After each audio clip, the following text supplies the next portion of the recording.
একসময় উত্তরা এলাকায় তাণ্ডব চালালেও এই কিশোর গ্যাং লিডার এখন পুরোদমে কন্টেন্ট ক্রিয়েটর। ভুল বুঝতে পেরে স্বাভাবিক জীবনে ফিরেছেন তিনি। কিন্তু কিভাবে ফিরলেন সুস্থ জীবনে? মোহাম্মদ ফারহান আহমেদ আবির, আগের নাম ছিল যেটা আর কি আমার মামলায় ছিল, ওইটা হলো বিশ্বচন্দ্রশীল ছিল। 2019 সাল ওদিনকে আমাকে ধরার পরে আমাদেরকে নিয়ে গেছে রেবনে হেডকোয়ার্টার। আমাদেরকে মামলা দিল, আমরা 14 জন আসামি। মামলা দেওয়ার পরে আমাদেরকে জেলখানায় পাঠাইলো। ওই জায়গা থেকে যে কামব্যাক করতে পারছি, এটাই আলহামদুলিল্লাহ অনেক ভালো। দুর্বিষহ সেই জীবনে স্মৃতিচারণ করে এখনো আটকে ওঠেন তিনি। বলেন, এই গ্যাং কালচারের সাথে যেন আর কেউ জড়িয়ে না পড়ে। কষ্টভাবে দিন কেটেছে, এক একটা দিন, এক একটা সেকেন্ড, এক একটা মুহূর্ত অনেক কষ্টভাবে দিন কেটেছে। চোখের পানি খালি পড়ছে আর কি। বাস্তবতা রিয়েলাইজ করতে পারছি যে এটা কি বলে, মানে এটা কি লাইফ, এটা কোনো আসলে কোনো লাইফ না। এই লাইফে যারা আছে তাদেরকে একটা কথাই বলতে চাই, আপনারা যদি মনে করেন যে এটাই অনেক সুন্দর লাইফ, এটাই অনেক ভালো লাইফ, তাহলে হয়তো আপনারা ভুল করতেছেন। আফরান নোবেল, তো ওর চ্যানেলে আমি বর্তমানে এখন কাজ করতেছি। আমার অনেকটা সাপোর্ট দিতেছে।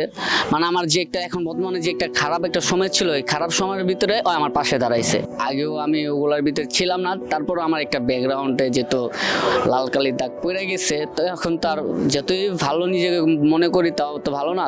মা বাবা এবং কি গার্জিয়ানের বড় ভাই বোন মেসেজ দিতে চাই যে আপনারা আপনাদের সন্তানের প্রতি বিশেষ করে নজরদারি খেল। আপনার সন্তান কই যাচ্ছে, কার সাথে চলাফেরা করতেছে, কার সাথে ঘোরাফেরা করতেছে, কোন ফ্রেন্ডের সাথে যাচ্ছে, সেই ফ্রেন্ডটা কিরকম, আজও ভালো কিনা তারা খেয়াল করবে। এখন বর্তমানে আমার আম্মু আমাকে অনেকটা সাপোর্ট করে, অনেকটা ভালোবাসে। সে বলে যে বাবা তুমি আগায় যাও, যে তোমার জন্য যা যা করতে হয় আমি তা করবো। এখন বর্তমানে যেহেতু আমি নোবেলের সাথে আছি, ওর সাথে থাকবো, ওর সাথে থাইকা যতটুকু পর্যন্ত আবার আগায় যেতে হয় আমি অতটুকু পর্যন্ত। মানে আমার ব্যাকগ্রাউন্ড আগে যেটা ছিল ওইটার দিকে তাকায়া এখন আমি যা করতেছি, বর্তমানে সবাই আমাকে ভালোবাসতেছে, সবাই আমাকে সাপোর্ট দিতেছে। সম্প্রতি সোশ্যাল মিডিয়ায় কন্টেন্ট তৈরি করে সাড়া ফেলেছেন তিনি। বেশ কয়েকটি গানও রিলিজ হয়েছে তার।